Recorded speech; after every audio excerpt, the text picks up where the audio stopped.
host, the incredible, marvelous Mike Dudley. Joined as always by my co-host, cohort, and youngest brother. MD3 Marcus Dudley checking in on the YOU. What is going on out there in podcast land? We are broadcasting live from the Whatcha Been Watching studios right here in Tallahassee, Florida. Somewhere in the panhandle, kind of Florida's a gun, kind of somewhere where that trigger would be in the old gunshine state. We also want to give a big shout out to our plugs in the beginning. Shout out to Kesta, always bright for the lovely intro music. It always puts us in a great mood. It's a banger. Yeah. You can always write us in at whatchabeenwatchingpodcast@gmail.com. And where else can they find us, my brother? You can find us online at facebook.com/Dudley Bros Podcast. Or, you know what? You out here washing windows for $1? Come find us. In Baltimore, they call them squeegee boys. We're out there. In Florida, we call them nope. Michael was selling Vidalia onions on the street corners the other day. Right. Bag of 5 for $6. That's right. Our grandfather used to eat Vidalia onions like freaking raw apples. Yeah, that was crazy. But anyways, so what's been going on, man? Not much, brother. Not much. You know, life just keeps lifing on, and here we are. World just keeps on spinning. Yep. Is that a Stewie Griffin reference? Yeah. Good call. I fucking love Family Guy. I've taken a break from it recently, but it's always been the rotation at any given day. All those adult animation shows. Yeah, I had to take a break from that one for a while just because I had seen so many episodes, like, ad nauseum. I mean, just again and again and again and again and again, where I kind of had it had go-away heat for me. I was just like, we need to separate for a while, but I'm trying to get back into it. Yeah, just start from season 1, man. No, I want to start with some of the newer stuff just because I want to compare it to, see how it stacks up. So, yeah, well, we've talked about it a bunch, but I think I like the early stuff better, but it is what it is. Yeah. Well, I haven't even asked that question yet. So. Anything else been going on though, man? That's it, brother. Just trying to make it happen, trying to, my ends don't meet, but they have a passing acquaintance. That's right. They do see each other. Get a sip of this water real quick. If you got something in front of you, go ahead and turn it up. That's right. We'll leave that in there just to let you know we ain't bullshitting. That's right. Well, we got an action-packed episode, so you just want to dive right into it? Let's do it, brother. What you been watching, my brother? It's the million-dollar question. My brother, I saw the latest Five Nights at Freddy movie. Oh, you did? I did, yes, sir. I am not very familiar with the source material. I know it was a huge craze, and it kind of passed me by, but... Yeah, admittedly, I've played it literally less than a handful of times. I mean, probably almost exactly 1 or 2 times I've played that game. But I don't know, man. Like, can I just get into it? Can I? Just go ahead. Go ahead. I'm not worried about the plot line. A sentient AI brings animatronics to life at night and whatever. Well, no, it's not it at all. No, it's the spirits of mutilated and murdered children inhabit these animatronic creatures that come to life and kill intruders, and yet they want to recruit more kids to get murdered so they can have more friends. Huh. And then there's also it looks like Jack Quaid, but it's not.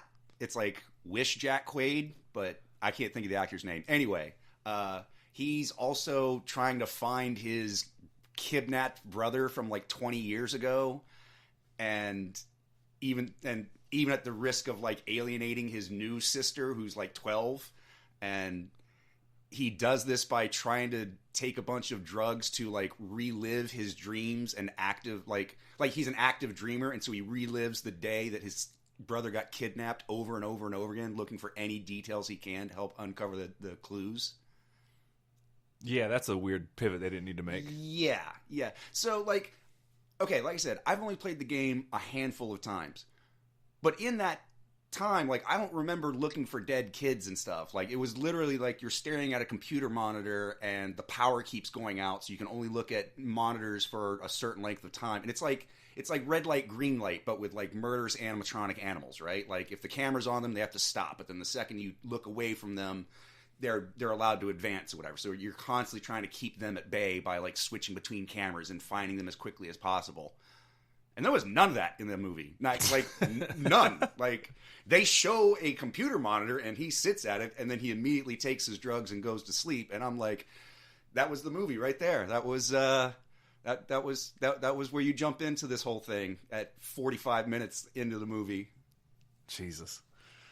Yeah, no, I know some people that are diehard fans of the source material, and they were pretty disappointed in it. But again, I have no reverence for it. But outside of the plot, like just take me there. Just go on it, because again, I got no reference for this one. So take me there. Paint the picture.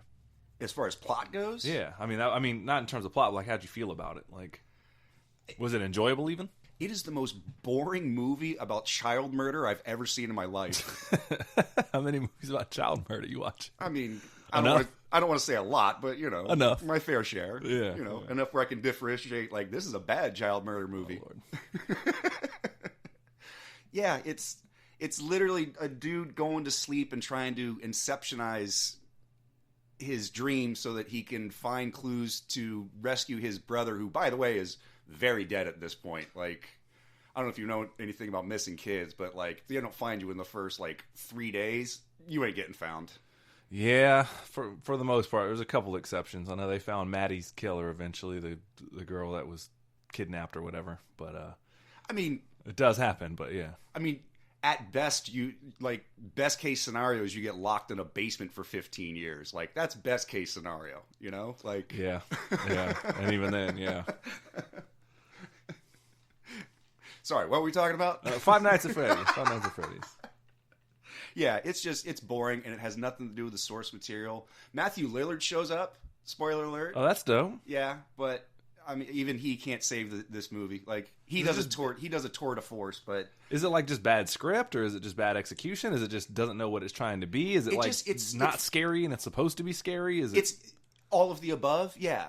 Like the plot is real hackneyed. Like, he meets this cop lady who shows up, and like, she seems to know about everything that's going on at Freddy's, but he never sits down and asks her, like, hey, you seem to know a whole lot, so like, why is that? Like, he just sort of allows her to give him like piecemeal information as the plot allows, and I'm like, no one would talk like that. The second the animatronics went weird, and she was like, oh yeah, it happens sometimes, you'd be like, wait, what the fuck? Yeah, for real. Like, hold on now. Have some of this soda from 1980 and let's sit down and discuss a few things. Yeah, like, is there a room that they can't kill us in? Okay, let's go there and figure this out. Exactly. Obviously, there wouldn't be a movie, but yeah.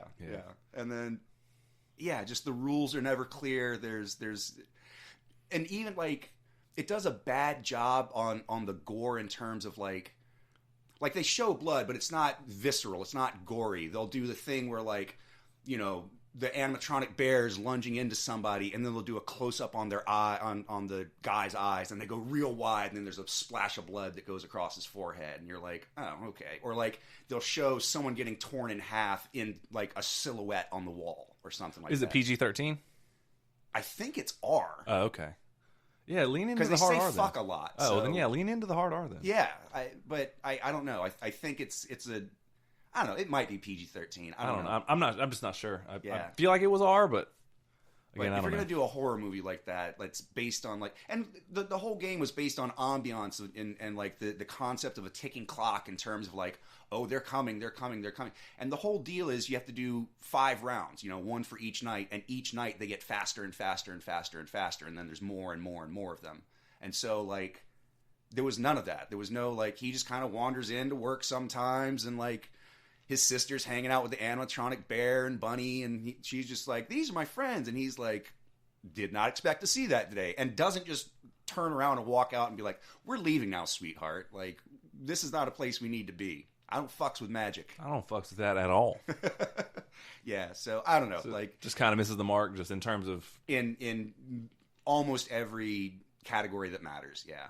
Yeah, I wanted to see it just because, I mean, again, I've always kind of appreciated the lure of it. Like, I always thought, like, oh, what an interesting concept. Like, the world seems to be pretty cool, especially any kind of video game stuff like that. Like, I'm familiar enough with it to, like, always kind of see it. Like, I would read, pretty avid reader of, like, video game review magazines back when those were a thing back in the day. What's a magazine? Yeah, I know.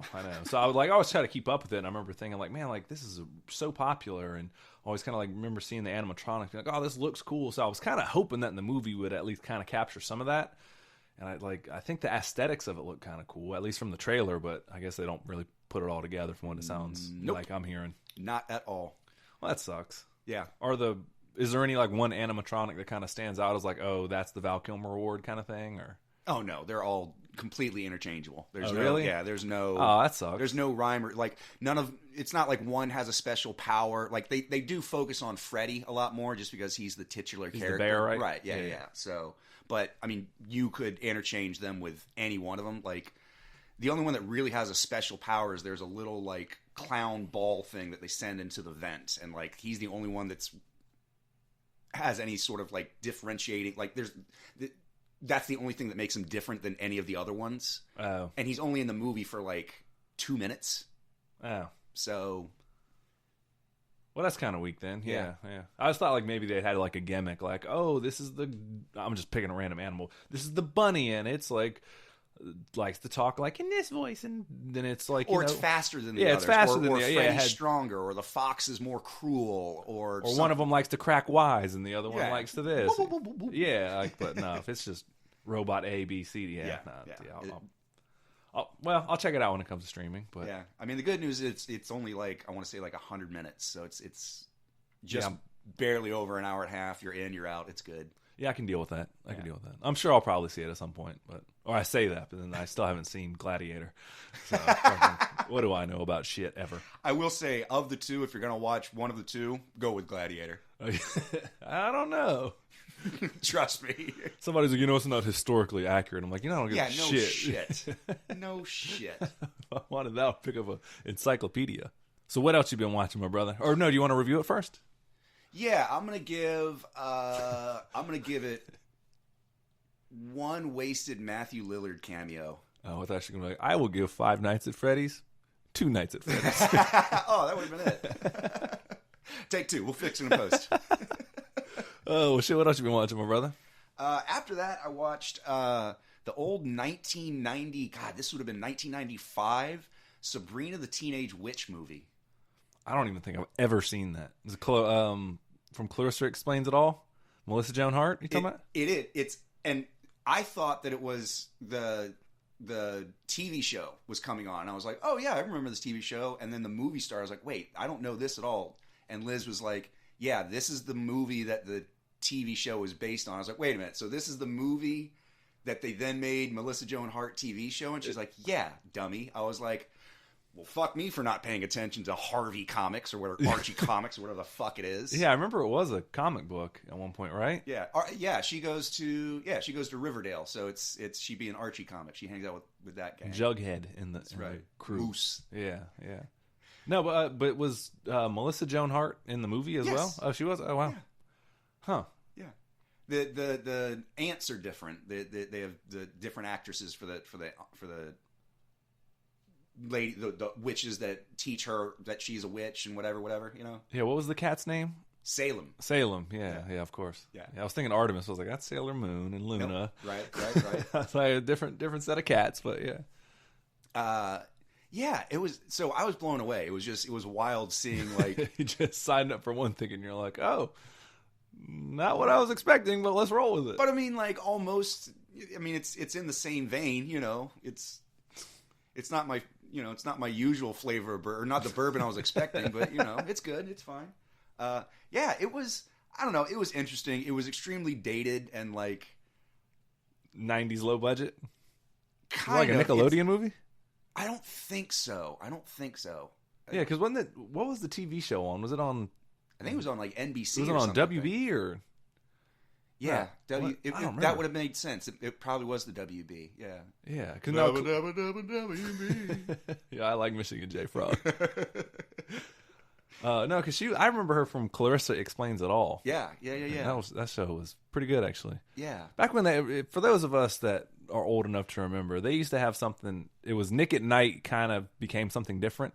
But on Saturday nights, they had something called Snick, and it was Saturday Night is Cool Kids. And this was like kind of the original, a little bit Adult Swim light, not certainly as out there humor, but they would do. I mean, definitely geared towards a younger crowd, like adults, a teenage crowd. Yeah. This is a teenage crowd, definitely. Sure. Like it was like but they had a show called like Are You Afraid of the Dark, which there was what was the name of this? the group that got together, the Midnight Society. Yeah. The Midnight Society. Submitted for your approval by the Midnight Society. And they would get around and tell scary stories. And that show was dope, man. Yeah. They had Roundhouse, which is just like Soul Train, but it was just people dancing. That's right. Oh, I forgot about Roundhouse. Sometimes interject it with like they had skits. All that. And Keenan and Kel. That's which right. I actually really want to watch the new Good Burger movie, which I'm not I'm not an avid fan of like Good Burger 1, but All That and Keenan and Kel was our shit. Dude, that was our SNL. That gave us like Kel Thompson and Keenan Mitchell. Wait. Yeah, I got it. Yeah. Keenan Thompson and Kel Mitchell. Yeah. Yeah. Josh and Lori Beth Denberg. Yeah. Ear Boy and Bag and Sag and Barry. That's right. And what was his name? Josh Lynn? Josh. I know you're talking about. Yeah. We'll Google it later. But yeah, the cast of All That had some hitters back in the day, man. And then they had the kid from Pete and Pete on there later. Oh, that's right. He joined at the end. Danny, what's his name? Yeah. Danny Boyle. Danny Bottaducci. That's right. But yeah, they had something called Saturday Night is Cool Kids, and that's why I was associating that with Sabrina the Teenage Witch, but I don't think it was on there. And then eventually they started playing Ren and Stimpy on there too. That's right. At some point. Yeah. So because they were like, maybe we should air this at 2:00 on a school day. So they started playing Ren and Stimpy, and then eventually Ren and Stimpy got moved over to MTV, and they would play Ren and Stimpy, Beavis and Butthead, The Max. That's right. All sorts of other shit. That was Liquid TV. Yeah, man. Yeah, That's man. Right. That's right. So anyway, thank you Viacom for owning all that same shit. CBS companies. But no, we were saying about Sabrina the Teenage Witch. Yeah, it's complicated because like on the one hand, it is a very like cutesy story about like, oh, I'm a witch now and trying to develop my powers and become the most popular girl in school, and I really want to win over the boy I like, who incidentally played by young Ryan Reynolds. It is? No shit. Oh, hilarious. From Two Girls, a Guy, and a Pizza Place, Ryan Reynolds. His big claim to fame. Yeah. So we remember that. I remember he was in Waiting also. Before he got the veneers with a penis haircut. Really? Yes, sir. I mean, that was probably hot as shit back then. Yeah, with the bowl cut. That's right. I rocked a bowl cut for years, so I can't say shit. It was the wavy hair that like you split down the middle, but it comes like right to the bottom of your ears, and like when you stand against a wall, you look like a dick. Yeah, that was Joseph Gordon-Levitt had that haircut. And I had that haircut, and I was often compared to Joseph Gordon-Levitt from Third Rock from the Sun. Big shout out to you. Much taller. Yeah, well, at the time I wasn't, but now I am. But no, I didn't know Ryan Reynolds. I had zero idea. Yeah, and let's see, who else is in there? Tyler Labine is in there. How big was your... Oh, shit, that's Ryan Reynolds' moment. Huge. Did it sound just like I just did? Pretty much, yeah. Who else? Labine? Tyler Labine from Tucker and Dale versus Evil. I don't know that and, what was it? The Kevin Smith joint with Reaper. I don't know that one. Never mind. So... No. Nope, don't know that one. Kevin Smith directed Reaper? Or he produced it or something? Yeah. Oh, yeah, I don't know. Yeah, I don't know that one. I'm out of the Kevin Smith loop on there. It's all right. It's a pretty fun show. Yeah. Anyway, yeah. So, that was the ill-fated one that only lasted like a season or two? Yeah, they got like 4 episodes. Oh, yeah. Okay, yeah. Now I do know what you're talking about. I thought it was about some movie or something. Yeah, so on the one hand, it's a really like cutesy coming-of-age story, like, oh, I'm a witch, and then, of course, there's the metaphor of, like, growing up as a girl and, like, coming into womanhood. And your body's going through changes. And then there's this really dark undertone of, like... People trying to burn her at a stake? No, it doesn't get that graphic.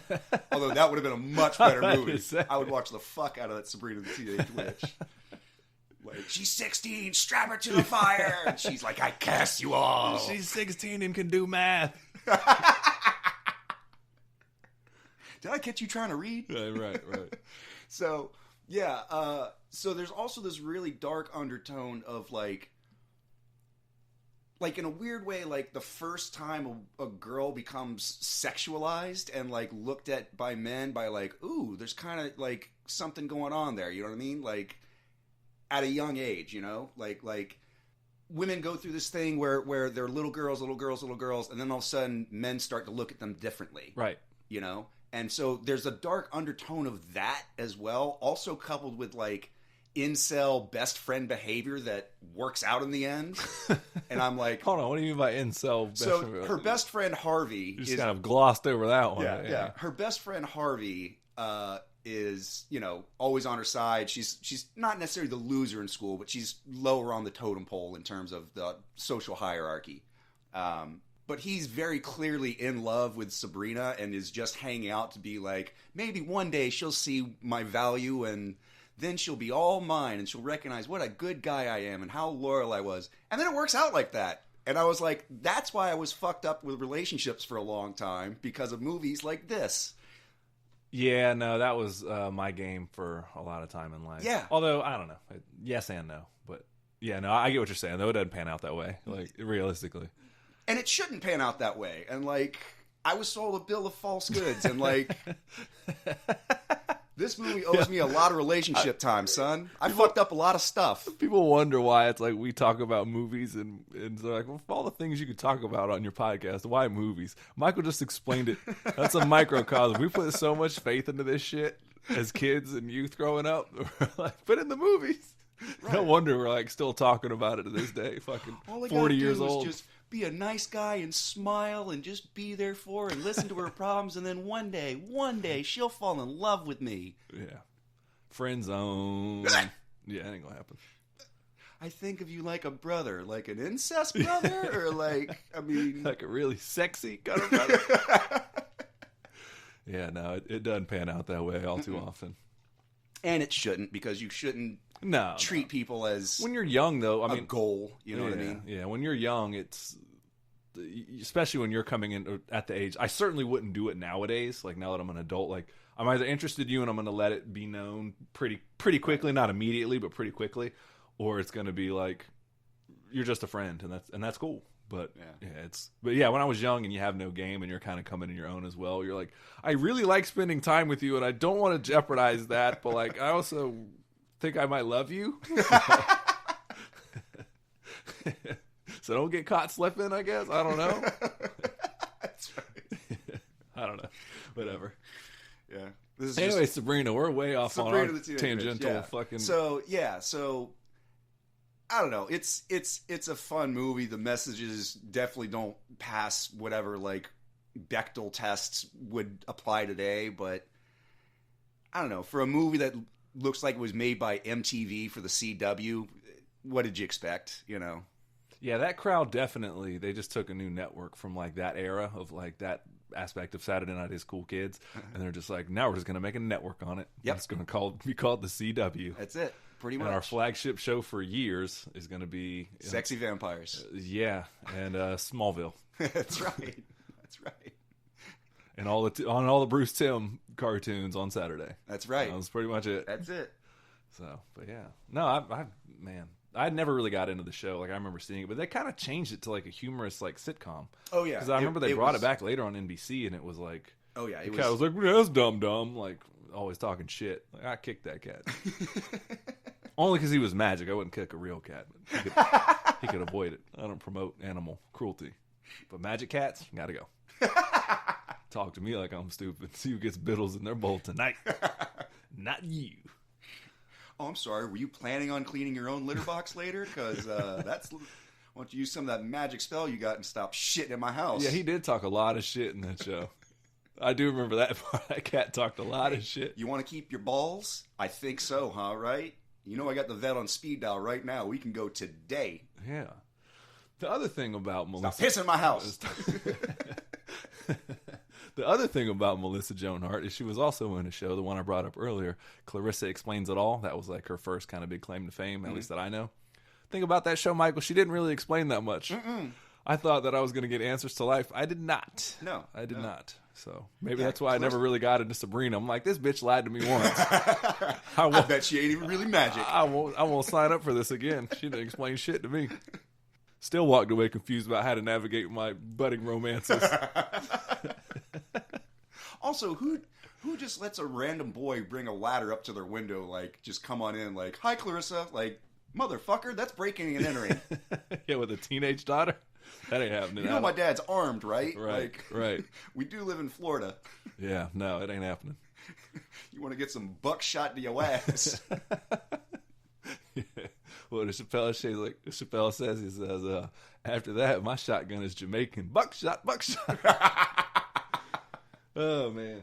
But anyways, back to Clarissa, or we're talking two different subjects, or Sabrina the Teenage Witch. Yeah, so I don't know. It's weird. Like, it's this weird coming of age story, but also kind of the first time a woman is sexualized, like especially Melissa Joan Hart, who, I mean, at this point was maybe 15 making 16, 17 maybe making the movie. Like, there's no way she was above 18 making this movie. But like, they have a montage where like her and her loser friend get invited to go to a pool party. So there's a montage of them like trying on bathing suits and bikinis and stuff like that. She must have been 18 for this and playing 15. I don't know, dude. Either way, that's here nor there. But like, the soundtrack is like, the lyrics are, I wrote these down.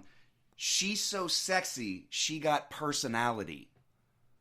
It's pretty surface level lyrics and kind of conflicting in the same way. Right, while they're showing Melissa Joan Hart being like doing twirls and stuff and like, how about this one and this one or this one? Yeah, his poor friend's just sitting there being tortured. Like, I love you. No, it was her girlfriend. Yeah, no. Yeah. Sorry. I feel like I've seen this movie before, actually. Like, I would almost bet money I have. Have you seen every teenage drama in the mid-90s? No, I just mean specifically this one, but yeah. Right. I'm sure it hits the same beats. But anyways, keep going. You were saying they showcase her as a sex symbol at what you feel is too young an age as she parades about in skimpy outfits. I mean, it's just very conflicting message in terms of like, the power is within you, and like, you don't necessarily need to be magical to be a good person or a full person, or like the magic you have is not what makes you stand out. Right, it's you, kind of thing. But then also like, montage, teenage girls in bikinis, montage, and then Ryan Reynolds plays the jock that she wants and whatever. Like, he's the cool cat in school, whatever, and he takes her to Lookout Point, and they literally do the thing where they drive past the sign and they crossed out Lookout and wrote Make Out Point. Oh, nice. Yeah. Nice. And then proceeds to get, how do I put this, very aggressive. I'm not laughing at that, as Michael was struggling. I wrote down 3 R's, and it's Ryan Reynolds is the first and third, and then the third. There's an adjective in the middle. Yeah, I got you. Rhymes with grape. Yeah. But yeah, he gets really sexually aggressive. I mean, like, intently, like, you don't want to be a loser, do you? Like, I just feel so special about you. And she's very clearly like, no, like, kicking him in the face, like, trying to boo him away. And he's like, oh, come on, baby. And I'm like, I don't want to see this right now. Like, can we go to a different scene? Can we just not watch Deadpool get aggressive with Clarissa? That'd be great. Yeah, that'd be really... Yeah, it's so weird how that was just like a thing. Like, come on, baby, don't you? No, I said no. I want to go home. And it's like, oh, but you're like the social peer pressures of like. Yeah, and I can tell you, as someone who tried that many times, it never worked out. It never played out the way you think it is. She gets really mad and insists that she go home. Yeah, you're like, all right, I'll drive. Yeah. Can I call you? No. Oh man, our trauma. Yeah, come on, baby, really isn't a good. No, come on, baby. Yeah, no, they always do it in some weird like. Yeah, I mean it's gaslighting ultimately. I mean it's negging, whatever you want to call it. But it's like, come on, oh, don't you want to be cool? Don't you want to? Yeah. They always said you were lame, and I told him you weren't, but. Yeah, and then she goes back to his other hot cheerleader girlfriend, who's willing to give him a handy or something like that. It's like you've seen the movie before. Probably. I'm just guessing. But, yeah. Poor Ryan Reynolds. Glad he's changed. I'm sure it was a documentary of his real life. Apparently, he got married to Scarlett Johansson at some point. Blake Lively at some point. No, Scarlett Johansson is Colin fucking Jost. No, they were married. Were they? Yeah. 1,000%. 1,000% accurate on this one. I would watch that tape. I'm not gonna lie. Yeah. It's a different podcast altogether. A very seductive. With the blankets pulled up. What you've been watching. Put on the red lights. Oh man. So do you want to review it, or you got more on it, or? I'm gonna give it. Let's see. I will give Clarissa the Teenage Witch one magical 16th birthday. Well done. Pretty favorable review. Yeah. It sounds like you took it down memory lane a little bit. A little bit. It was, it was all right. Well, hey. Yeah, don't be like Ryan Reynolds. Don't be the school jock that's pushy. Don't be that guy. And also don't be the simp either. Don't be that dude either. Right. It doesn't pan out either way. There's a happy medium. Just do you. And fucking whatever. It's my advice. I don't know shit about nothing. Love you, Angie. All right, what else have you been watching, my guy? Let's see. After that, watched another childhood classic, one of my favorites from my own personal cinema history, The Last Unicorn. You fucking love this movie. I do. Yeah. Well, tell us all about it, Michael. Produced by Rankin and Bass. It's the same company that did the animated Hobbit movie from back in the day, but they also did the claymation Rudolph the Red-Nosed Reindeer, Frosty the Snowman, etc., etc. Like, so all the holiday classics that you know. This was their foray into like actual cinema and stuff like that. They're like actual cinema, the claymations. Like, hey man, fuck you. I mean, I'm something joking. beyond, yeah, something beyond like to be shown in theaters beyond just the television seasonal stuff. I just picture some poor worker taking 10,000 photographs of a little toy reindeer, being like, "Hey man, fuck you!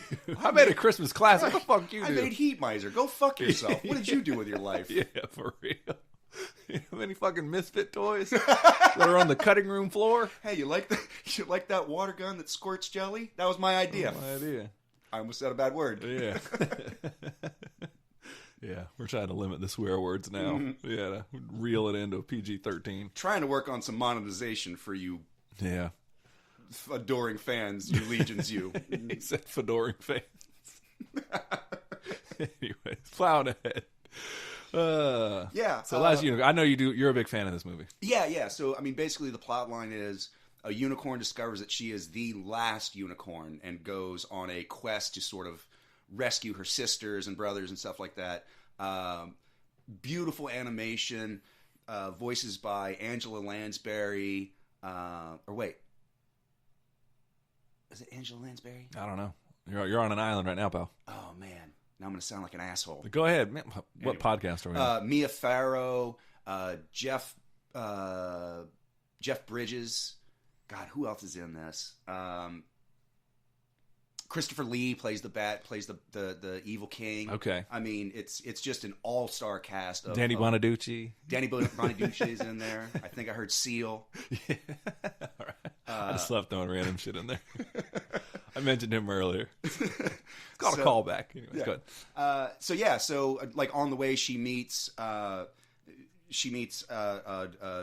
wandering wizard Schmendrick. She meets Mary, the serving wench. She I mean, all sorts of adventures where she gets captured and puts in a circus show of carnival freaks like a manticore and a griffin and a harpy and like all sorts of cool stuff. I mean, just classic children's like adventure story, and so beautifully well done. The entire soundtrack is done by Air Supply. I don't even know who that is. It's one of those old like prog rock bands like Tangerine Dream or like Boston or Gotcha. You know, like that kind of thing. Just like real like Tony music. Oh, yeah, I gotcha. Yeah, that kind of stuff. You know. Yeah. Again, a movie I know I've seen because you rented that, Legend, and The Jerk, I think, on your 16th birthday. That makes sense. I think so. That sounds like an eclectic enough pick that I would do. Yeah. So if it wasn't 16th, it was one of them, but I thought it was. But either way, yeah, go ahead. But yeah, I mean, I don't know, just it's beautiful because I know people that absolutely, grown men, grown women that absolutely fucking adore this movie. Like, what do you think separates this? Like, is it just the tale of like you just never seen anything like it before? Is it something that just is endearing to you? Like, what aspect of it makes it above the rest? Because like again, it has a huge cult following. I mean, again, it's done by.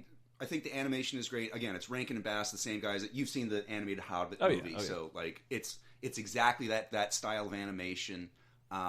The character work is amazing. Everybody that the unicorn meets and has their own character arc where they go on their own developmental journey and sort of learn and grow and progress, and you get a real sense of who they are.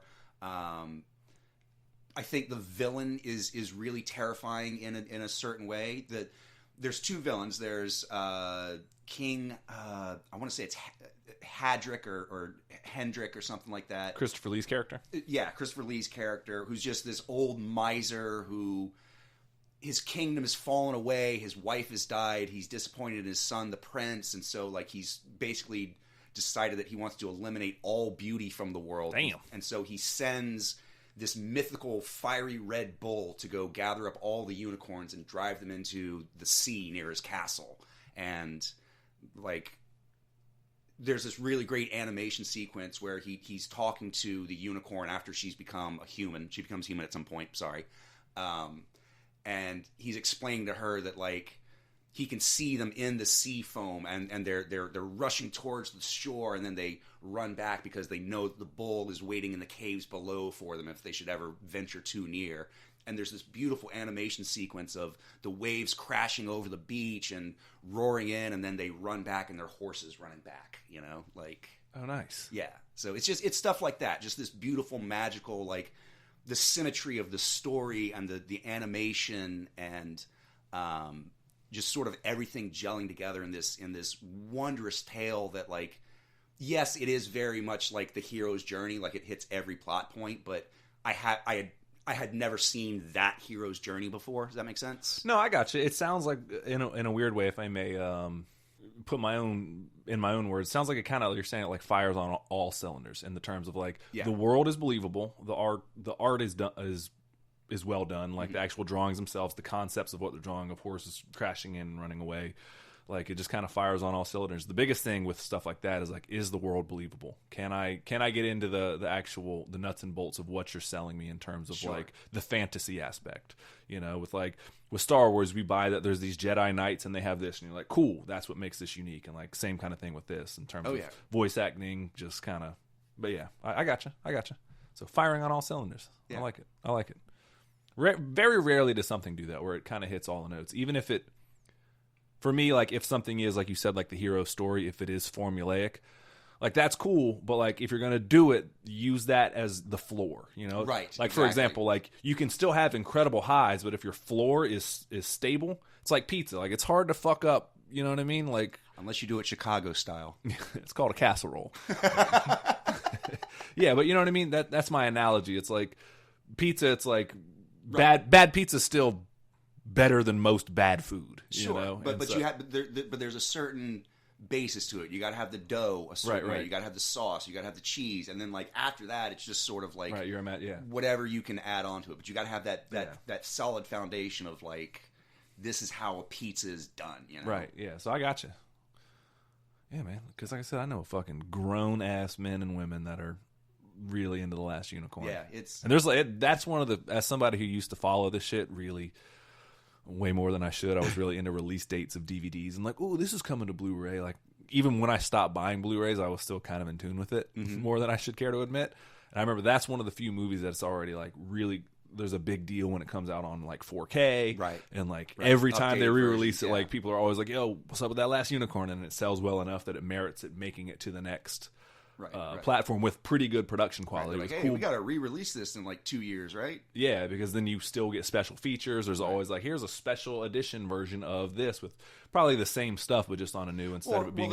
They'll chop up the special features, and you buy one version and it's got a certain set of special features. You buy another version, it's got a certain set, and then later they'll combine certain special features and eliminate others, and then so like you never get the full like you never get the full everything. They're always leaving something off because they have to give you something else in the new version that they're going to release down the line. No, and I get that.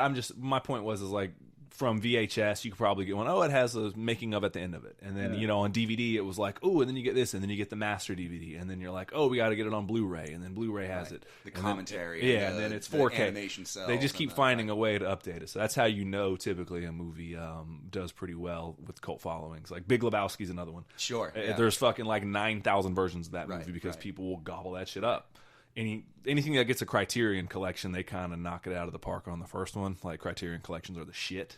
Like, they kind of are. They're like, oh, well, I don't really necessarily need another edition of this. So, but I don't know. That was a weird tangent to go off on. But it's just my measuring stick of like, you know, a weird one for me of like, you can tell this movie's got legs. So yeah. If you have not seen it, and I think you and I don't often say this like, just flatly, like, you would very much like this movie. Like, I know again, I know I've seen it. Right. Undoubtedly in my mind, I've seen it because I know Miss Debbie likes that movie. I know you like that movie. And I know that you rented it on one of your birthdays. And I remember people were bitching about the fact that you rented The Jerk. Or was that a different time? No, that was... Yeah, same one, because you rented Legend, The Jerk, and you ended up watching The Last Unicorn as well. And people were like, The Jerk's not funny. And Michael was like, it's fucking classic. Right. And I remember, I couldn't get into Legend. I've seen Legend once in my life, and that shit's boring as hell to me. What? Yeah, I can't fuck with Legend. Tim Curry's the devil? Yeah, I get it, but I can't fuck with Legend.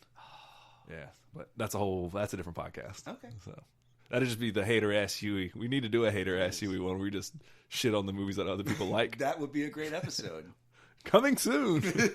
Anyways, what would you rate The Last Unicorn? I'm going to give it all the ranking. And best. Oh, nice. Nice work. That's a fucking really favorable review. What else, man? Anything else on the list? Or? Let's see. After that, I watched... I watched a classic the other day. Tim Burton's Mars Attacks. I think we talked about that before, but I'll gladly talk Mars Attacks. If we can talk Addams Family more than once, we can talk Mars Attacks more than once. Yeah. I mean, the sheer amount of star power in that movie. Jack Nicholson has dual roles. You get Annette Bening. You get Jim Brown. You get Pam Grier. Ray J of Kim Kardashian fame. Yeah. He's in that? He is. He plays one of the little kids. Oh, that's right. Yeah. And what's his name that just passed away? Jim Brown was in that movie. Yeah. Jim Brown. Rest in peace, Jim Brown. Yeah. And Danny DeVito and Tom Jones and there's a lot. It's a Sarah. No, not Sarah Jessica Parker. No, she's in it, but yeah, she plays one of the horses. She goes riding by. I saw her. Well, no, she ends up on the Chihuahua, right? Right. And then who's the Joan Cusack's in it as well, right?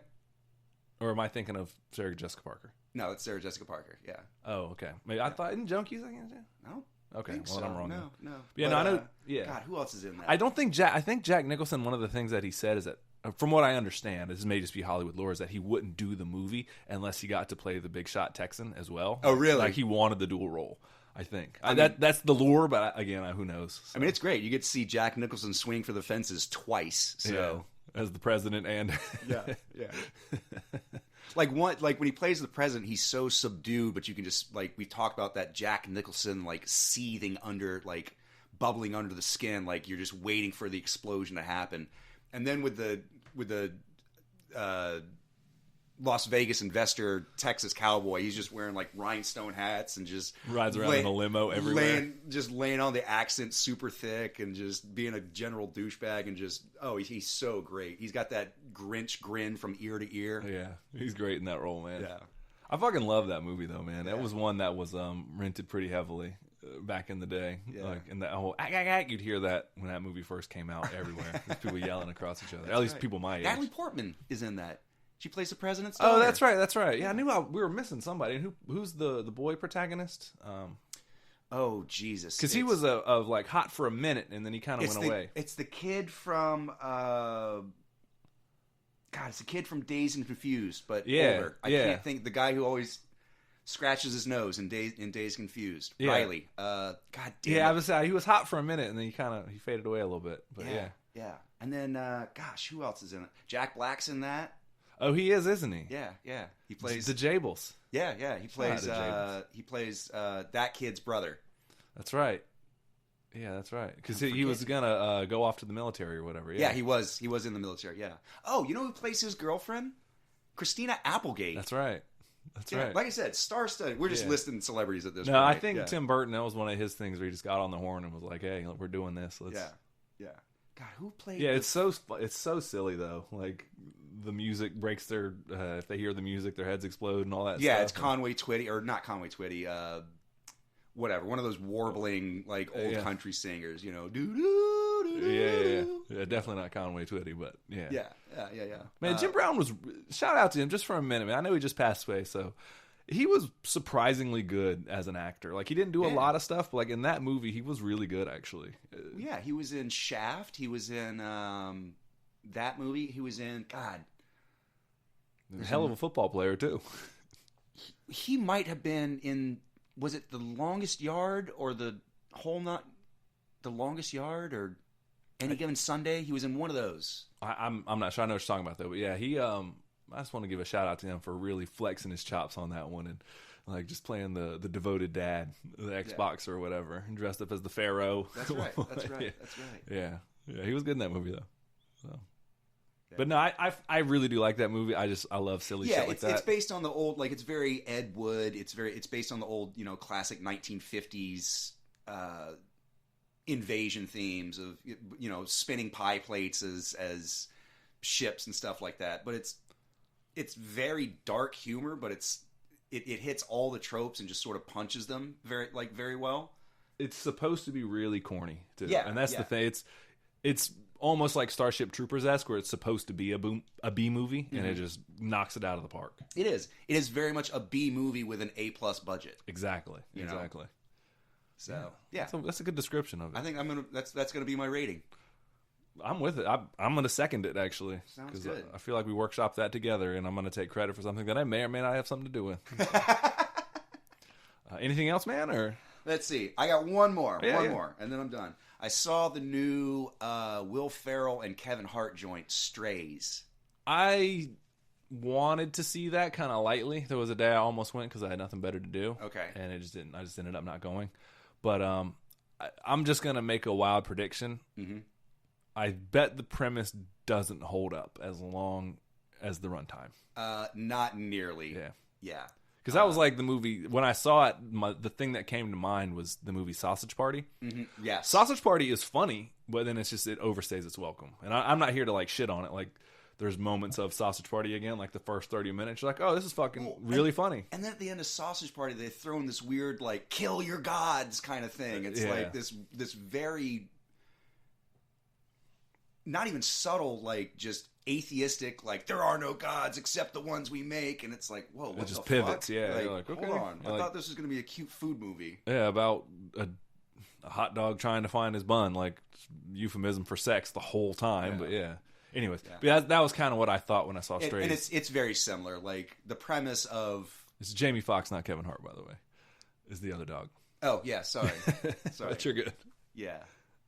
Yeah, please don't be mad at me, Jamie Foxx. I fucking love Kevin Hart, I don't give a fuck. I'll fight you. Hey, he's an Eagles fan. I'll fuck with you, Kevin. You'll hear, both of them will hear this one day. And they can make it. I said I like them both, let the record stay. But it's how many times can you do a dog pissing joke or a dog takes a shit joke? I mean, this movie really explores that limit. You know who I wanted to see in this movie, though? Who's that? Willie Forte. Willie Forte plays the owner, I think, right? Yeah. Of one of the strays? Yeah. Well, of one of Reggie, the Will Ferrell dog, yeah. I just saw Willie Forte's and I said, I like that. So I like essentially Will Forte starts out the movie with a girlfriend, and they get a dog. You know, they get Reggie when he's a puppy, and immediately like they zoom in on Reggie doing the big puppy eyes and stuff, and they zoom in on Will Forte, and he just goes, fuck. Realize he has to take care of it. Yeah, exactly. And so, long story short, his girlfriend dumps him, and then he just kind of swoops in and grabs the dog. He's like, I love this dog. You can't take this dog with you. And she's like, you don't even fucking like the dog. He's like, it's not about me liking the dog. You want him, and now you can't have him. Yeah, being petty asshole. Right, exactly. And then proceeds to like try to abandon Reggie at every turn. Just driving miles out in the country in a truck and throwing a ball and being like, go fetch, and then speeding off. Yeah. And of course, Reggie thinks, oh, this is my favorite game. It's called Fetch and Fuck. Oh, yeah. Because he throws the ball and goes fetch, and then I bring it all the way home, and he looks at me and he goes, oh, fuck. And that's how I know I won the game. Yeah, no, I could imagine that being funny the first time, just like I laughed, and then, by the end of it, you're like, oh, yeah. Yeah. But I kind of want to check it out. I'm sure there might be a joke or two that lands, but... Yeah, I mean, it's basically Homeward Bound, but with more dick and fart jokes. Homeward Bound's an incredible movie, by the way. I agree. All right, soon we're going to start deep diving on it. We're going to start doing, hopefully, in this new season. Honestly, in that movie, Michael J. Fox's performance was a little shaky. That's the second time you've made that joke, Michael. And there will be a third. I love how I said that like it was in any way going to dissuade you from making it again. Oh, man. All right, I won't make it again. Let's shake on it. But yeah, Homeward Bound's incredible. We're gonna dive in on some of our childhood movies here soon. Maybe Good plan. a certain movie about ninjas and how many there are. Maybe some Homeward Bound. Okay. But do you want to talk more about Strays, or you just kind of want to? No, I would stray away from it. Okay, that's a review too. Yeah. All right, well, cool. Well, let's take a break. Who is our sponsor today, my friend? Oh, our sponsor today is, when you turn on your heat for the first time after a long summer, like it's just getting cold, you turn on your heat, and then there's that like acrid dust smell? Brought to you by that. We'll be right back.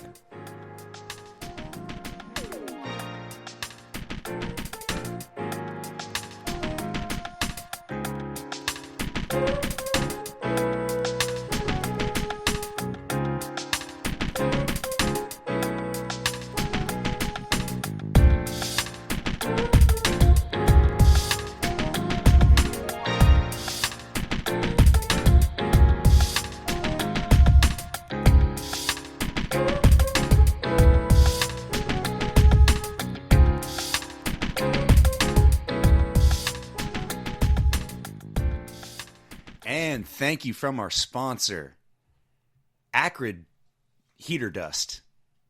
You know that smell? It smells like winter. First time heater dust. No, also big shout out to our sponsor, the lovely, the fucking always talented Mr. Quadruple Threat, I likes to call him, Mr. A1 for the, I love that intro music, man. That's right. Thematically, it is so exactly The interlude music. What did I call it?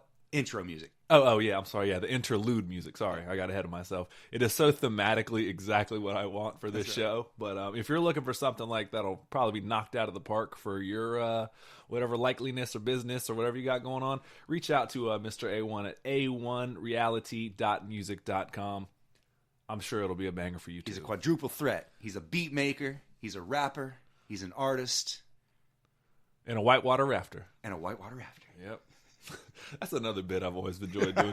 Assigning him three things. He sings, he raps, he dances, and also is an expert fisherman. He does excellent macaroni art. Yeah. It's going to be a new bit. I like it. He'll be like, Marcus, shut the F up. No, but anyways, yeah.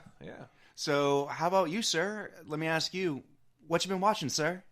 My man. My man.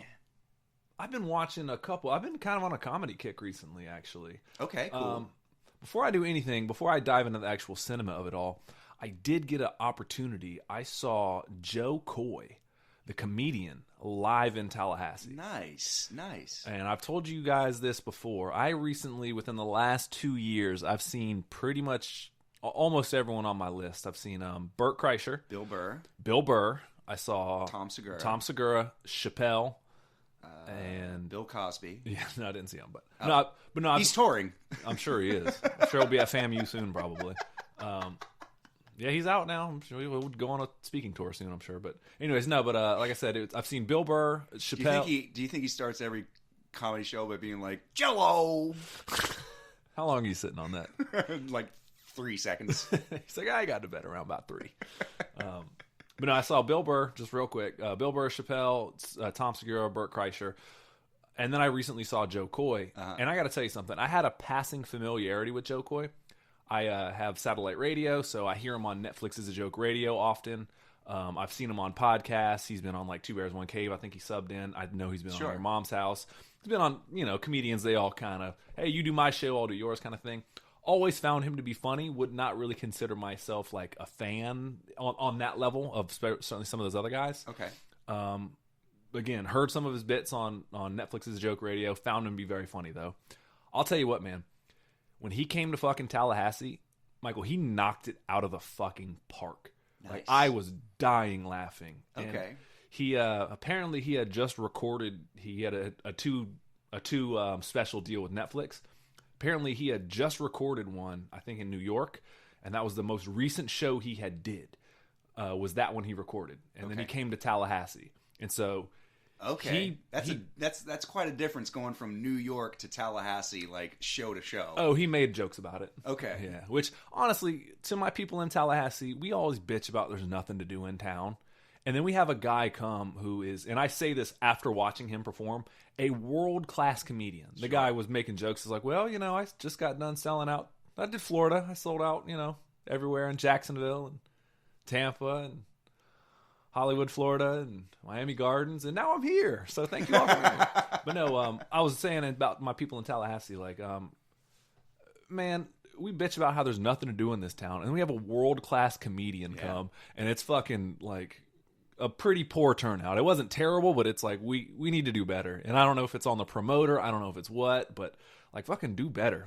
Well, the problem with Tallahassee is, just quick side tangent, is that it's such a bar culture. I mean, it's hard to get to. It really. Literally is driven by the incoming flux of college students who are finally 21 and out of mom and dad's hair, and they can do whatever they want, and they can, it literally is built on a culture of, let's just go to the bar, let's get hammered, let's go wherever the drinks are cheapest, let's go to Palace. And there's so much more to do here in Tallahassee. Like, it drives me crazy when people move here and they're like, yeah, but it's not like Miami. Like, well, no shit, it's not like Miami. Like, of course not. This is country Tallahassee, and like, there's tons of stuff to do here. You can go tubing down a river, you can go rent a boat, you can go swimming, less than 30 miles from here. You can,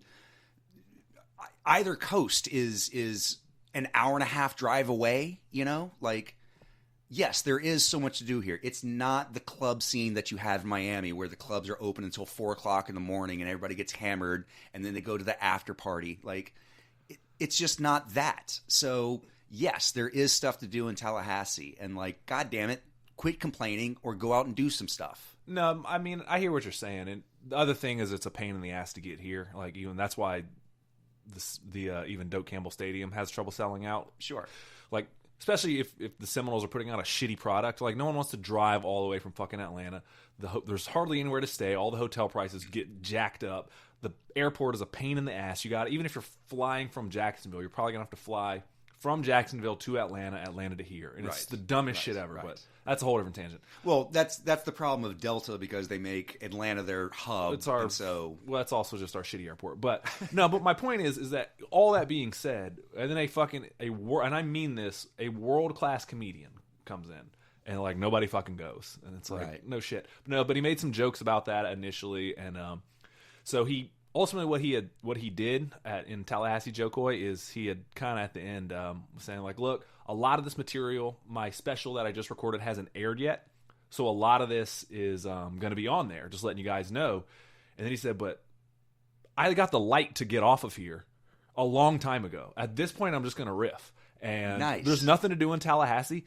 I think he was supposed to perform for like maybe an hour, and he was up there for like fucking 2 hours and some change. He just kept going and going and going, and he would kind of slump a little bit, and then he'd find his rhythm again. And Michael, when he was on, and I say this after seeing other world-class comedians, Burt Kreischer, Tom Segura, Chappelle, and Bill Cosby. Burr. Yes.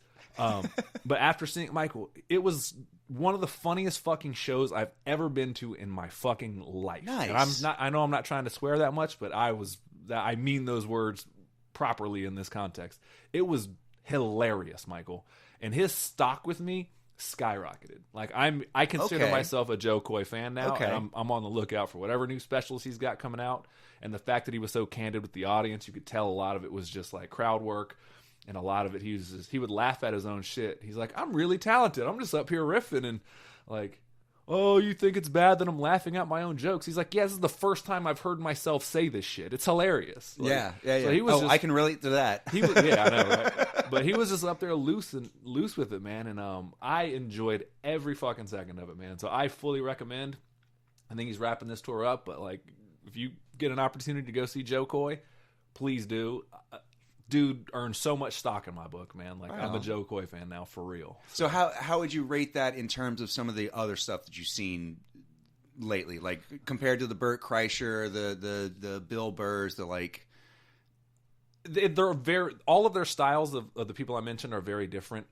Of course, Burt Kreischer came to Tallahassee as well, and obviously the Machine story took place in Tallahassee. Right. So he also was a little bit more intimate in the sense of like when he did tell the machine story at the end, he got really into the details. Like I was at this building with this teacher, and actually she's right here in the crowd, and so my address was 214 in Kelman Hall. Yeah, and so that felt very intimate, and it was a Is little it Kelman? No, whatever.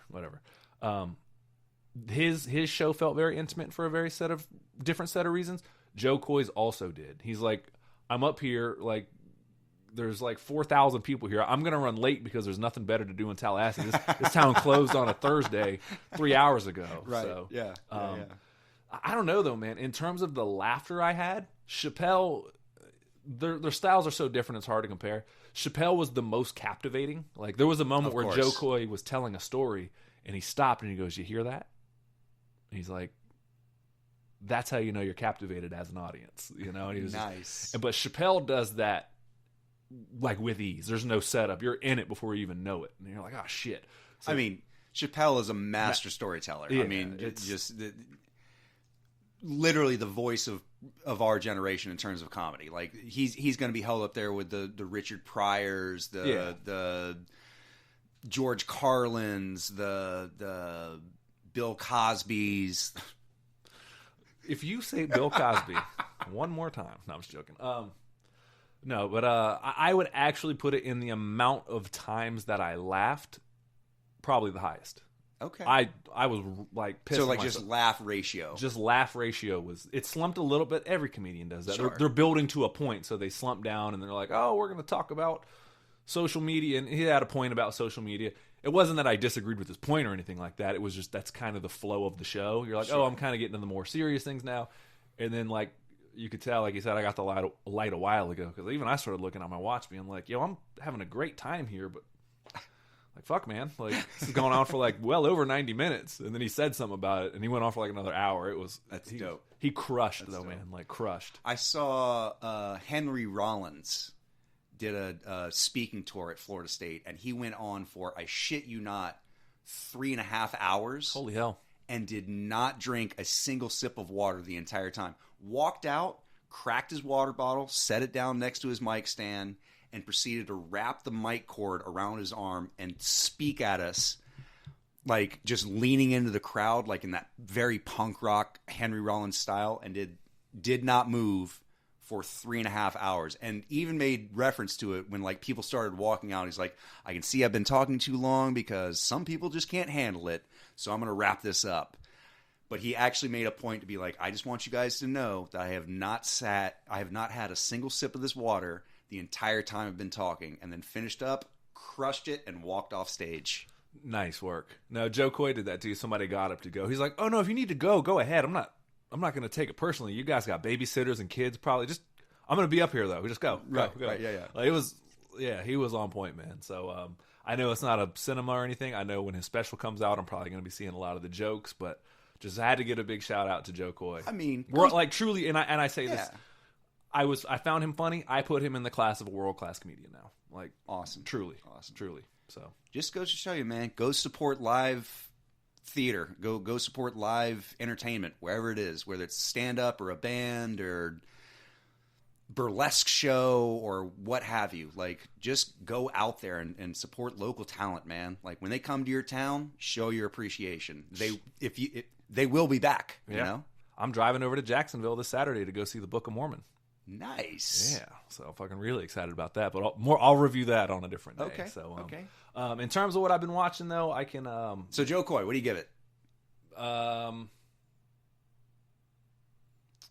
won't do a reference, but and across the house, Joseph.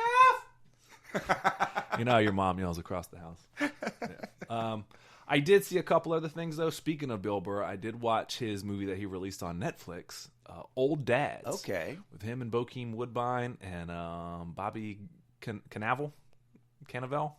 Yeah. However you say his last name. Again, you're Cannavale? Yeah. I enjoyed it, man. Okay. It was funnier. It got a... I don't try to like read reviews like that, but it kind of came across. I was like, curious, like, what does somebody think of it? And they didn't give it like a glowing review. They didn't shit on it, but they were like, it was okay. And sure. I found it, so maybe I guess subconsciously that was my expectation for it. Was like, it'll be okay. But I'm for whatever reason, I'm glad that my expectations were low because I fucking actually enjoyed it a lot. It's a little bit, there's a little bit generational stuff that I think is, I get he's expressing his thoughts about how he feels it, about like my generation did this and your generation does this. But some of it maybe I'm just sensitive to. Because, like, I think people are like, oh, you're a millennial. It's like, dude, I technically am a millennial. I'm fucking, like, almost 40, though. You know, like, Right, Michael, right. You're technically a millennial. You're, like, a cusp Gen X millennial. We call ourselves elder millennials. Yeah, but it's like... Eldritch millennials. I certainly don't... So it's a little bit like old man screams at clouds a little bit? I think that was actually how the reviewer described it. Okay. It was like old man screams at clouds, the movies. But there's a lot of jokes interjected between there. So I don't want to paint it as that picture. I didn't find it to be that way. There's a little bit of it that I couldn't relate to in terms of I'm not Bill Burr's generation. I related to the way that he portrayed his thoughts and actions. I was like, oh, I fully get that. Like the presentation was there, just not like the content. No. Not even the content. The sympathy, the relationship. Yes and no. It's... Again, I'm not his generation. You know, he's a Gen Xer, certainly. And there's a joke about, hey, boomer. He's like, Gen X, motherfucker. But it's kind of about him. You can tell it's very personal. It's about him tempering his anger. And did I use that correctly? Yeah, tempering his anger. Yeah, tempering and kind of coming to terms with like, hey, this is the new world, whether you like it or not, kind of thing. Sure. But maybe I'm just the times they are a-changing. There it is. But there's a certain level of I just didn't relate to the way that they portrayed the millennials. It's more of I think it was like a younger generation that they labeled as millennials. More Zoomer generation than millennial. I think so, okay. yeah. Which it's not a big deal. I didn't take it personally. It's a fucking movie. But right. And that was the only thing I kind of had a little bit of a disconnect with. Kind of crossed the streams a little bit. A little bit. And but I found it really funny. Bokeem Woodbine has slowly but surely been putting a body at work that's fucking great. And also a body. Yeah, Bokeem Woodbine's the man, so he might get the underrated performance of the week. I'm thinking for old dads, just okay. Yeah, fucking what was his name in the movie? Hella Mike. Yeah. Okay. Hella Mike. So I enjoyed Old Dads. If you like Bill Burr, you'll certainly like it. I really respect the fact that he not only wrote but directed it, or co-wrote but directed it. You know? Sure. Yeah. So anytime somebody gets to express themselves in that kind of medium, where it's like, if you're a fan of Bill Burr, you'll certainly like this. Yeah, so, it's very much his voice. Yeah. Same thing with The Machine. Like you can't bitch about like, oh, these movies, all these new comedies. You got to support them. Like right. So his ended up on Netflix, which is fucking fine. It's a good home for him. So I enjoyed it. I would actually recommend it. Again, there's a little bit of disconnect in terms of it's a little bit like, oh, you do this and I do that, and we can't see eye to eye. But I think he's also kind of winking at the camera, knowing that like, this is how people often perceive it. So sure. I don't think he's saying that like, this is exactly how I believe. I'm sure he's somewhere in the middle of like, this was old Bill, that I used to get pissed off about all this dumb shit. I mean, if you've seen his comedy, he rants a lot about what makes him angry. So, right. It's like, what else? Mostly women. Right. Well, whatever.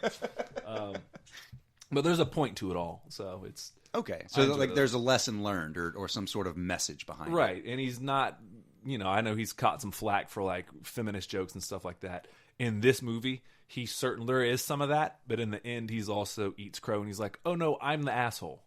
Okay, I'm the asshole. Like, I certainly am too, and have my fair share of flaws. So it's not right for me to fucking hover above people and just look down and judge." So there's a little bit of that, which I can appreciate with any kind of story. So I will give the movie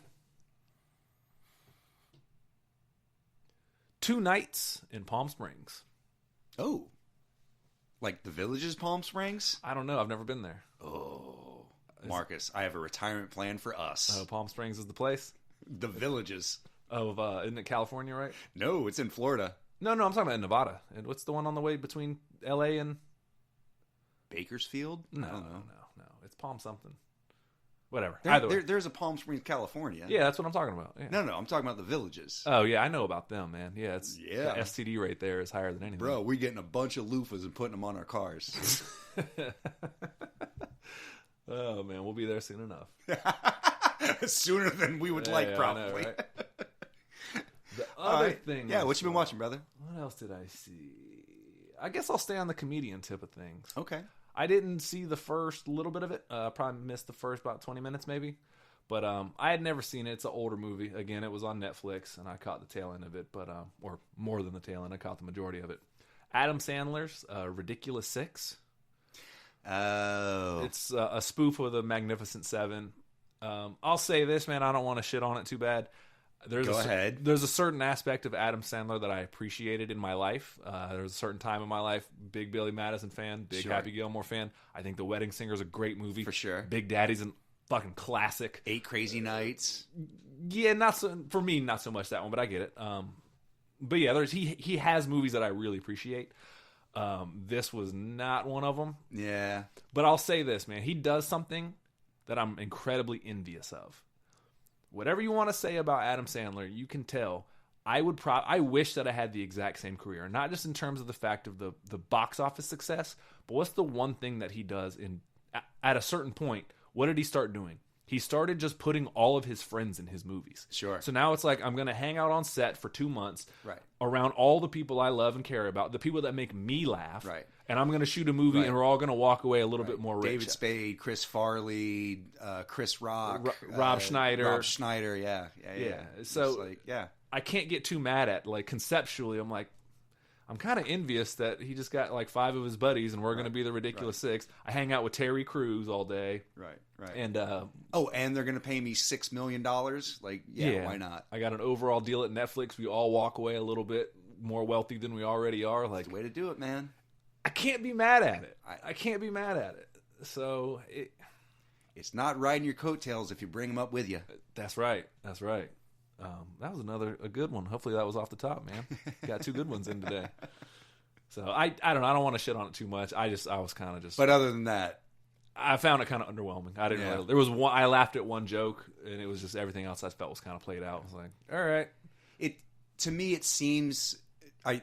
The last time I saw that movie, and it's been a minute, but it seemed like it was Adam Sandler doing a parody of Adam Sandler, if that makes sense. Like,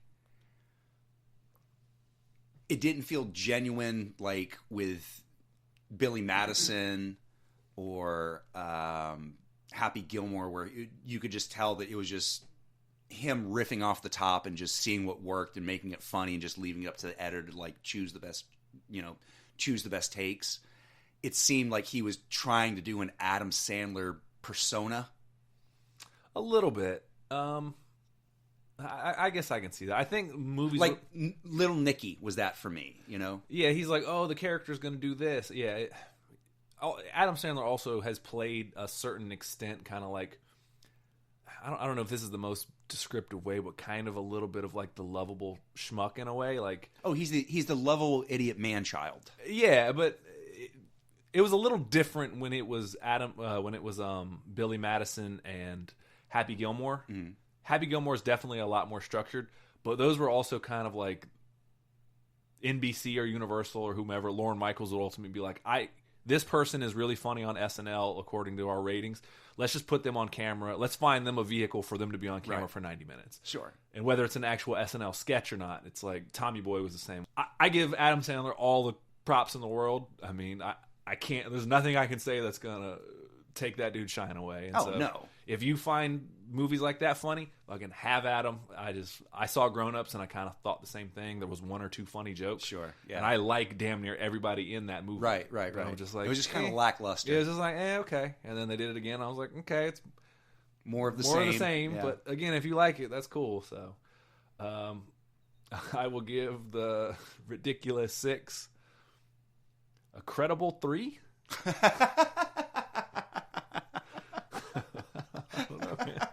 That's a pretty good review, actually. Thanks, man. That was off the top. Hell yeah.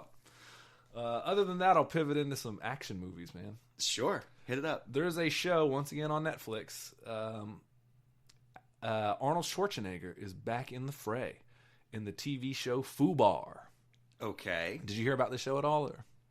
I saw that it was promoted to hell on Hulu, but I have not actually sat down and watched it. As far as I know, it's his daughter is joining the CIA or like NSA or some sort of like military assassination squad, and then he sort of is acting as her guide and like Obi-Wan Kenobiing her through it.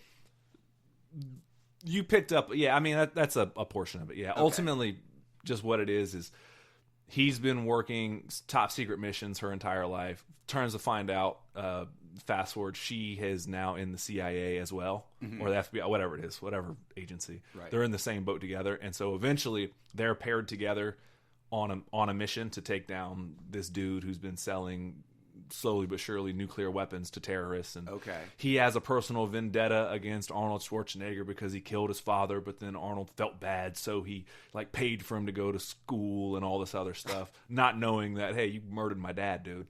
And so really it's like a family dynamic of they're both, it's a lot like Cobra Kai.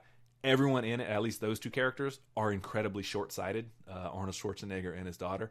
And if anyone were to just object and they were to have a real conversation at any point, the whole show goes away. If somebody were to sit down and be like, hey, you're an asshole for this reason, and you're an asshole for this reason, and you two need to either not be on this mission together or you need to get along. So the whole show could be solved by like a strong mitigator? Pretty much. And there's another comedian that's in this show, Fortune Feimster.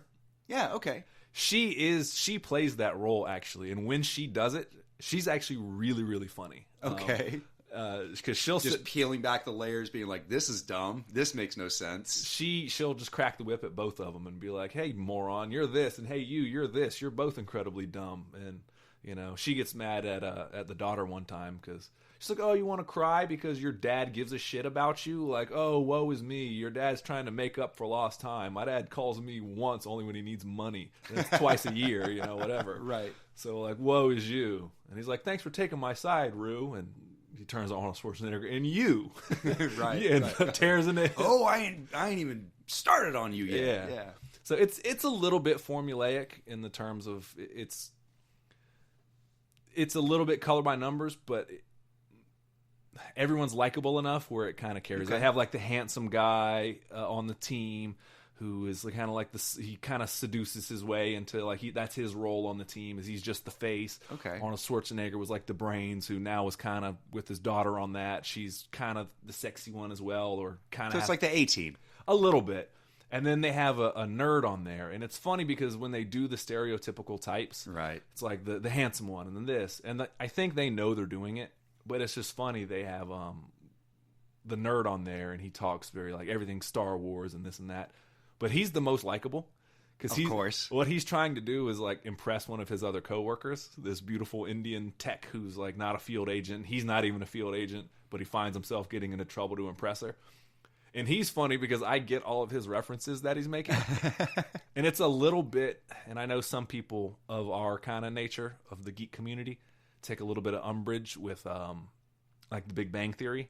Yeah. So they're just like, pencil in Flash joke here, pencil in Star Wars reference here, pencil in Star Trek here. My main problem with the Big Bang Theory is that I feel the same way about that like black people felt about Amos and Andy back in the day, where it's like, we don't act like that. Like that's a cartoon caricature of what we're about. And like, you're sort of in a weird way assimilating or like taking over our culture and spinning it on its head, but like you're showing all the worst aspects of it.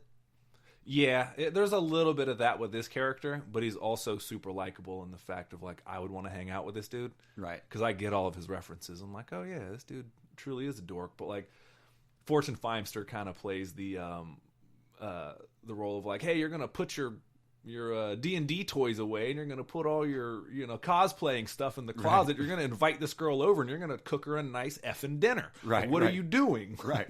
All this stuff is a vagina repellent, and so it's like the constant voice of reason during the whole thing. Yeah, and she's saying, "Don't be you. You is not attractive." She's like, she says a joke in there. She's like, "I'm attracted to women, and I don't even find this attractive." Her delivery's better. I'm butchering the joke, but she's pretty funny in it. So I got to give her credit. But it's a little bit color by numbers, and it's a little bit formulaic. They kind of set some of the action pieces up of every episode is like, oh, this person got away for this. What are we going to do to solve it? And then they go to solve it, and there's a wrinkle. And then they have to work together as a team. And while Arnold Schwarzenegger and his daughter are butting heads to overcome it, And so it's a little color by numbers. But So it's a little like villain of the week kind of thing. not necessarily villain of the week, but like they fill in Problem of the week, There's or passing the idiot ball in terms of like, pretty much. now we're dealing with your problem. Okay, now it's your turn to be the problematic one. Now it's your turn to be the problematic one. That's a good way to describe it. And in terms of villain of the week, it's more like mission of the week of, in order to get the code, we have to go to this Russian guy at a card game. Sure. And then we can steal the information off of his phone, so we're going to plant 2 of you as high-end card players. Got you. And got so you. Got you. then while they are replacing the people that they're supposed to be, that are actually supposed to be at the game, something goes wrong there. They get locked in a room with them. And it's like, So it's like True Lies, but like father and daughter Pretty instead much. of like husband and wife. pretty much. Okay. Pretty much. Okay. That's a much more succinct way to... you can just cut out everything I just said. But yeah. Did you say what I was trying to say, but smarter? Yep. But it's a good show, man. It's, if you like Arnie, he smokes cigars in damn near like every scene. Nice. So it is a lot like the A-Team. There's a bit of a love triangle that goes on. I'm just going to spoil it at this point. It's an old show. But there's a love triangle that goes on between the daughter and... Arnie? No, yeah, Arnie's daughter. That'd be a very different show. Like, this is not what I had in mind when I said work through your family issues. That is FUBAR. Yeah. Nice. But there's a love triangle that goes on between Arnie's daughter and like the sexy one. Okay. And the issue is that the love triangle is her fiance is played by Jay Baruchel. Oh, nice. And he's like the sweetest dude in the world. Of course. It's Jay Baruchel. Yeah, he's like the sweetest guy ever. And so the one... What a sweet little Canadian skinny boy. Exactly. And so the one handsome guy's like, you think I feel good about this? I love Jay. He's like the sweetest dude in the world. And here I am trying to come between you. I don't want to be in this position. I just like you. So, even he admits, like, I'm the asshole, but, whatever. So Sweet. Right on. But yeah, he does play like the sweetest dude ever. Oh, yeah. Yeah. So... All right, so what do you give it rate-wise? Well, just real quick, but one of the overarching kind of themes is like, hey, Dad, you missed so much time with me growing up. And he's like, well, I couldn't tell you. It's top secret stuff. Right. And then she's kind of the sins of the father thing, like constantly neglecting Jay Baruchel because it's like, oh, I got to go do whatever her cover is. I got called in. Go out of town to do this. Right. Yeah. And he's like, okay, like whatever. But I would rate it another American name given to Arnold Schwarzenegger, which he butchers through his Austrian accent. I think his name's like Luke Brenner or something. My name is Luke Brenner. Luke Brenner. I was born in America. In Kansas. I went to the University of Kentucky. I love that. Go Jayhawks. Yeah. I don't even know if that's... Wildcats. But yeah. Wildcats, whatever. Kansas threw you off. But yeah. But no, he has another classic American name that it's like, fucking Luke Brenner. My name is John Johnson. Yeah, fuck out of here. We've done that bit too many times. But yeah, it's another one that you just have to look back and laugh. My name is Michael Everyman. All right, after that, what you seen, brother? The last thing Give me one more. The last thing I saw was a movie that I've talked about a million times. Okay. And I had to put my money where my mouth is and go rewatch it. Oh, no. I'm talking about one of the greatest Tom Cruise movies of all time. I'm not talking Magnolia. Okay. I'm not talking Top Gun. Okay. I'm not talking Top Gun Maverick. I'm not talking Risky Business. I'm not even talking Jerry Maguire. Far and Away. I'm talking about motherfucking Mission Impossible 2. Oh, Lord. Michael, I went back. I used to watch this movie. Settle in, folks. Strap in. Michael, I love this movie. I love this movie to bits and crumbles. I know you do. I forgot how much I liked it. Because when I was younger, I've told this story a million times. I would have tapes all the time. And I would just be cleaning my room. I just had certain tapes that were just on. Like, movies were always on in the background. Right. And Mission Impossible 2 was one that I had taped over something else and been like, yeah, I had blank tapes falling out the wazoo. I would go get a pack of, like, 6-hour tapes and from Big Lots, and they had a 3-pack of them. So every time we went to Blockbuster, like, yo, give me that movie. It's like, I wasn't even that big of a fan of Mission Impossible 2. Like, I wasn't like, oh, my God, when this movie comes out, it's going to be a game breaker. There was just something about it. I just watched it enough time that I just began to love it, But this is I've had relationships like that. It happens. You find yourself, you're like, well, now I'm just comfortable in this situation. So, but no, there's a certain level of comfortability with this movie that I just love, man. And I think it's the best Mission Impossible movie. This is the one that's directed by John Woo. Where you can't just say it like that, Michael. It's directed by John Woo. Right. And all that entails. It's the slow motion, the doves, the motorcycle chases. It's dope, dude. The whole, like... the shootouts. Right when he gets to the island at the end, and he... Spoilers. Yeah, well, it's fucking whatever. It's a Mission Impossible movie. There's going to be conflict. Right when he gets to the island at the end, Michael, this movie soars.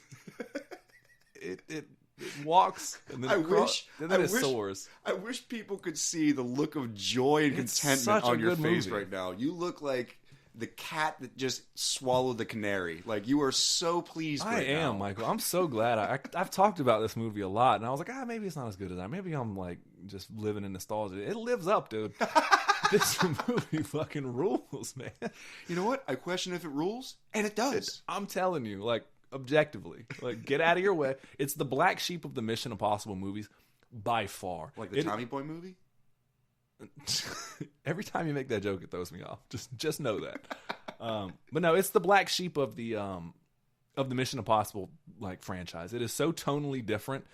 And in this one, like all the other Mission Impossibles, he might make like a joke, Tom Cruise does.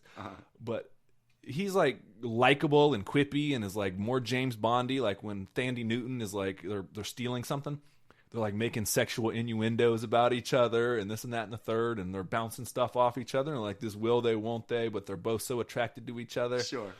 He's not like that in any other movie.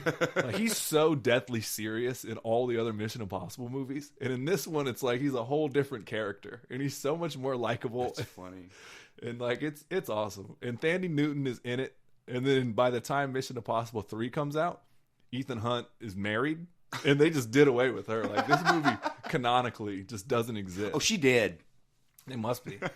Dougray Scott's in it, and there's a bunch of face switching in this movie too. They overdo the face switching, but you gotta love it. Because all I remember about the first Mission Impossible movie was that it was like a James Bond movie, but covered in a wet blanket. Like it was boring as fuck. Well, they had the first one had the super iconic scene of him rappelling from the ceiling and him catching the sweat. Like, you got to give props to that. But outside of that sequence, it was kind of dull, in my opinion. Yeah. There's the sequence on the train, and then he has the gum where he throws it on the window of the explosive gum that he chews up. And throws it on the fish tank. Yeah, and it blows up, and he makes an escape. And then there's the sequence on the train at the end. And outside of that, it's a lot of talking. Yeah, it's like a huge exposition dump of like, well, here's why we got to do this, and we got to go meet this guy who here's his entire backstory, and he was a KGB agent, and yada yada yada. Like, well, it was a radio show first, right? Wasn't it? Mission Impossible? Yeah, wasn't it? I think so. It might have been like, I know it was definitely early TV. Yeah, I thought there was a serial. I could be wrong, but I think they tried to stay with the tone of that, and then in 2 they pivoted way too far the other way, because like we're gonna do campy action and it's John Woo, and but even this one there's a sequence where they're kind of explaining the heist that's about to go on of Ethan Hunt will invariably do some stupid over the top break-in as opposed to just walking through the front door and shooting out every guard here to get what he wants. Sure. And then as they're doing that, the bad guy's explaining like, I know Ethan Hunt this well, and he's obviously it's going on in the movie while it goes on. And he's rappelling from the ceiling as the vents are opening and all this other stuff just for Dougray Scott to walk in, shoot all the guards, and go get what he wants. That's great. That's great. And then like, obviously Thandie Newton gets infected with this chimera virus, and he's like, you have 20 hours to live. I will get the cure in you by that time. And he escapes. And then Michael, he goes to save her on the island. And Michael, this movie just takes off, Michael. It is incredible. There's face switching after that, and it's betrayals, 2 pistols, and white doves. Sounds very John Woo. It's incredible, Michael. And I gotta give credit. The action was that the one where Tom Cruise runs a motorcycle up Dougray Scott's face and just stops it short. They joust with motorcycles, Michael. They stop. You had me right there. Yeah, no, they turn and they do a stoppie or whatever, and they yin yin yin. They both look at each other and they joust. But Tom Cruise is leaking everything explodes in this movie, by the way. Of course. Too. Everything. If you clip a car's bumper, it explodes. Which is just, thank you, John Woo. You're a master of your craft, and I should sing your praises. If you're not already, you're going up on the Watchmen Watch Hall of Fame. I'm vetoing Michael. It's a one-way pass. No, I agree. It's just going to be it's just going to be a plaque that says "Woo." Nice. And a pair of shades. 2 doves coming off the sides. That'll be the W's, the 2 doves. Oh, we got to make this plaque. That's right. That might be our next shirt. There we go. Pretty good idea. Woo. Yeah. But no, it's classic John Woo style, man, and it doesn't make a lot of sense. And there's a little bit of heavy exposition in the middle. But like I said, man, by the time they get to the island, there's a joust with motorcycles where Tom Cruise is leaking gasoline, and then they fly off of the motorcycles at each other and catch each other, and collide and tumble like 2 stories onto a beach, and there's no broken shoulders or anything. And then these 2 guys, just 2 motorcycles running at each other 80 miles an hour. They fly off, catch each other, and there's like the physics just stop. Yeah, there's no more realistic physics. Just like, no, that's how that works. The motorcycles explode, and then they crash to the beach, and then they just kick the shit out of each other. And Tom Cruise does that. He does a back spin kick, and it's really him. And I'm like, you get him, Tom Cruise. He holds the dude up on his. You've seen it a million times where somebody's on their knees, and the other person is like kicking him in the head, and he cocks his knees like 1 time, 2 times, 3 times, 4 times. And Tom Cruise does that shit. And I was like, man, this is the most realistic thing I've ever seen in my life, son.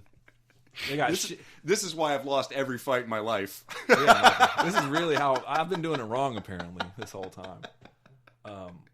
I try to do some